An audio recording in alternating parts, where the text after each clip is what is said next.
Hey there, welcome to the Mental Refuge podcast. Here we talk all things mental health and Christianity. I am your host, Angela McDonald. I run my website, The Mental Refuge, where I talk about my own personal struggles with mental illness while also being a Christian and a mom of two. And I help others by giving tips and tricks on what has helped me. To be clear, this is my story. I personally live with bipolar disorder and live with anxiety, so I know what it's like to go through the trenches of life and to feel alone. My goal is to bring you weekly tips and education on how to thrive with your mental health while giving you real examples from my own life and to also provide you with a much needed dose of Jesus. I hope you stick around and stay a while.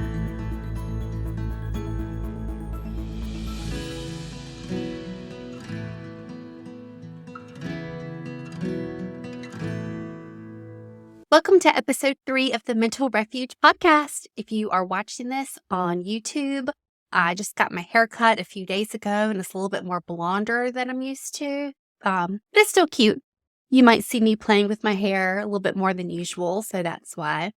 Also, I think I want to start off each episode with something that's making me happy.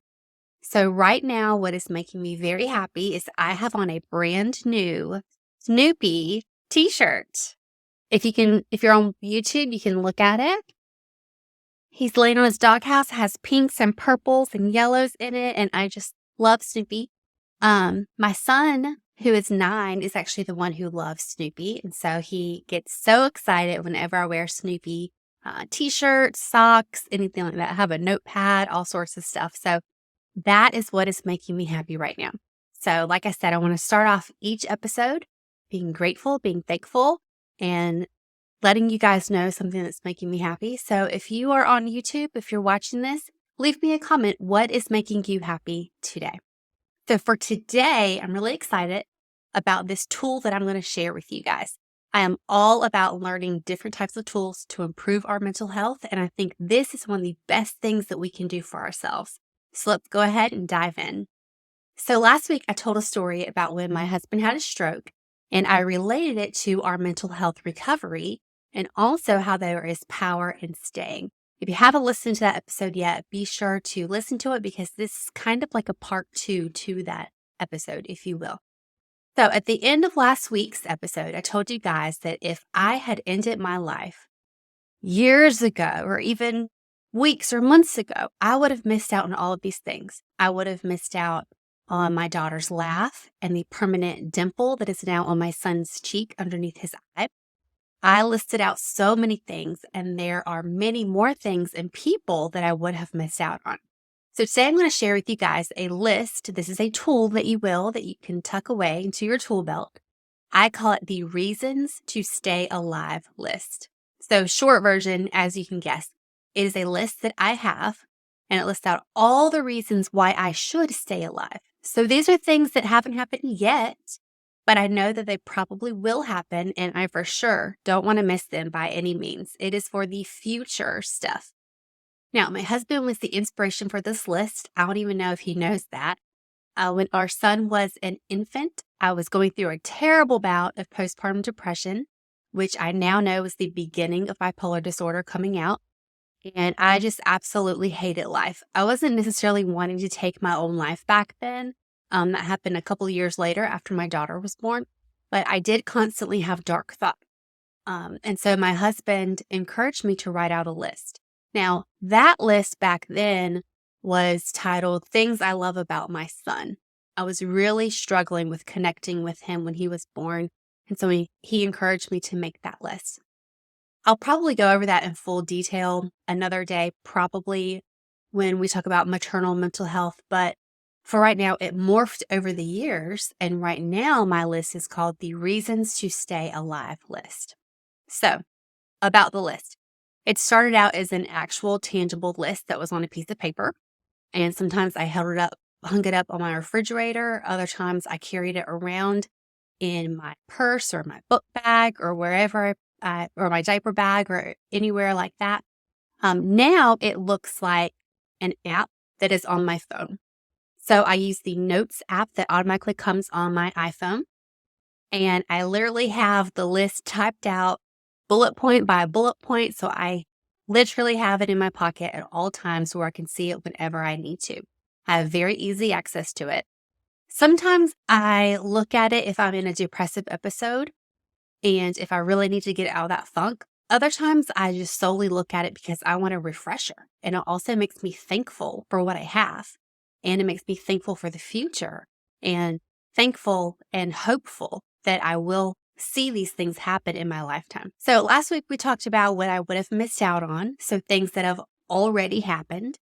This week we're talking about things that we don't want to miss out on and are yet to come. So they're in the future. Are you with me? So let me give you my list so that you can get some inspiration. So here it is in no particular order. I literally just type them out as I think about them. My reasons to stay alive include I want to stay alive so I can help my daughter put on her wedding dress and watch her put on makeup. I want to help my daughter pick out her prom dress.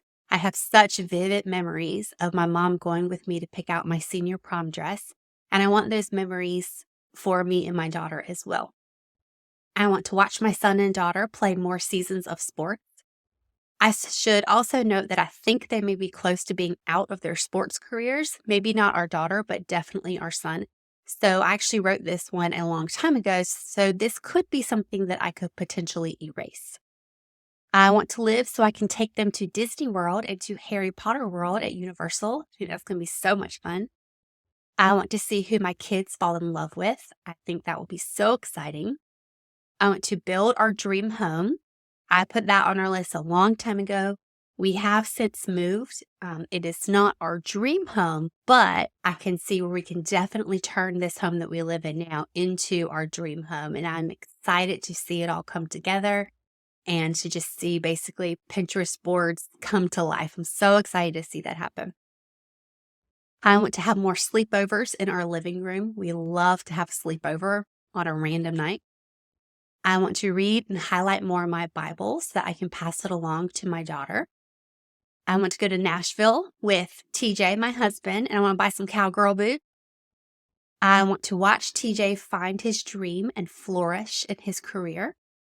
I want to go on an island or a Caribbean vacation of some sort. I want to watch my kids ride a big roller coaster, like a legit big roller coaster. I want to show my kids The Sandlot, one of the best movies ever. I want to watch every single episode of The Office again. I want to walk the Mile High Bridge in North Carolina. I want to watch my dog Benny grow up. I want to watch Hocus Pocus again. I love that movie.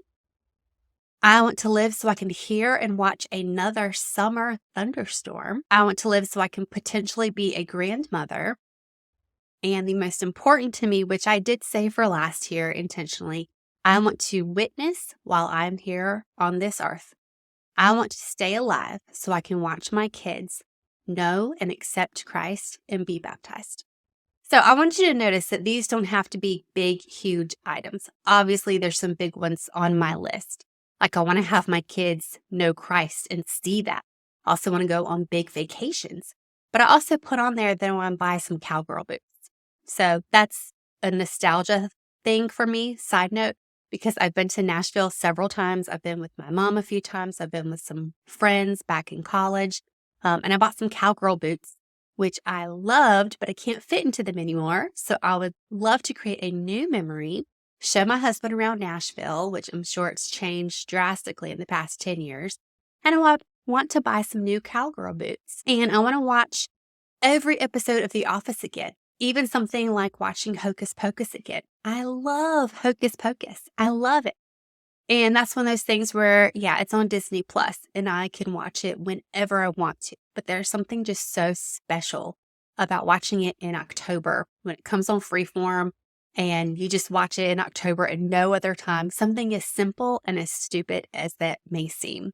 I want to live to see another October so that I can watch Hocus Pocus and Halloween Town and all of the classic ones. So it doesn't have to be these big, huge, major things because there's a big chance that I'll never go on a big fancy vacation. I've never been to Disney in my life. I've never been on a Caribbean vacation or anything.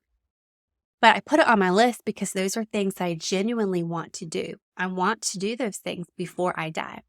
And I have the hope deep down inside of me that we will absolutely be able to save for those big ticket items and get to go one day, even if it's 15 years from now. And I put those small things in there, like watching a show or a movie, because it's something small that is 100% attainable and it makes me happy. I live in North Carolina, which means we have a ton of summer thunderstorms. There's a 100% guarantee that if I live to see another summer while here in North Carolina, I will get to see and hear and smell that thunderstorm, even if for just one more time. And I want to live for that. I don't want to take my own life because I don't want to miss out on these things. Everything from the vacations to the shows I want to watch, to my kids' lives, to huge events, watching them fall in love and potentially get married and have kids. I want to live for all of it. So after I've crafted this list over the years, I know for a fact that I will never, ever take my own life because I have tons of reasons to stay alive. And I know you do too. And lots more that aren't even listed and have yet to be discovered. That's the beautiful thing about this list, is that it is an ongoing list. If something happens and one day I get to go to Disney World or Harry Potter World, take my kids with me, I'm going to cross it off the list and move it to the reasons why I'm glad that I stayed that we talked about last week. But for now, I can keep adding on to that list whenever I want to. It's a beautiful thing. It is continual. Now, this is what you're going to do with the list. You are going to read it daily. Yes, daily. You need to know this list like it is your best friend, because if you're like me, you're probably struggling with your mental health, or you know someone who is. And when you're in that really deep, dark pit and you see no way out, think again. Pull out this list, either physically or mentally. Pull it out and reread it. When you're at your wit's end and you have a bottle of pills staring at you and enticing you, read this list over and over and over again until you can climb your way out of that pit. You have so much to live for. Sometimes we need reminders that we have so much to live for. My challenge for you this week, for today, is to write out your very own reasons to stay alive list. Think of all of the big and exciting things that you want to do. Maybe you want to go to Italy or Spain. Maybe you want to move into your dream home. Maybe you want to adopt. Or maybe it's something simple like you want to watch the snow fall again, or see snow for the very first time. Or you want to live simply because you just want to eat a big bowl of chocolate ice cream, even if it's just for one more time. Whatever it may be, write it down. Put it where you will see it daily and have easy access to it.